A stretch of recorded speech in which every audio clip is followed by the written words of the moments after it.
మీ ఇంట్లో special day ఉందా, festival ఉందా, లేదంటే మీ ఫ్రెండ్స్కి థ్యాంక్స్ చెప్పాలా, కంగ్రాట్స్ చెప్పాలా? అయితే వీడియో మీకోసమే. మా ఫ్రెండు ఫోన్ చేసి మా అన్నయ్యకి స్పెషల్గా ఇవ్వాలి రాఖీకి, ఒక గిఫ్ట్ ఏమైనా ఉంటే సజెస్ట్ చెయ్యి అని చెప్పేసి అంది. త్రిబుల్స్ చాకోస్ ఉంది కదా, ఎందుకు అంత బెంగపడుతున్నావు, నేను నీకు తయారు చేసి ఇస్తాను, మీ అన్నయ్య నీ నేము చెప్పు అని చెప్పాను.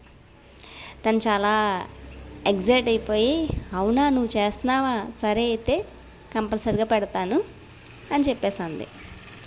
రాఖీకి హ్యాంపర్స్ రెడీగా ఉన్నాయండి, మీదే లేటు, తొందరగా షేర్ చేసేసేయండి, ఈ వీడియోని లైక్ చేయండి, కామెంట్ చేయండి, అలాగే మీ హ్యాంపర్స్ని కూడా బుక్ చేసుకోండి. Thanks for watching.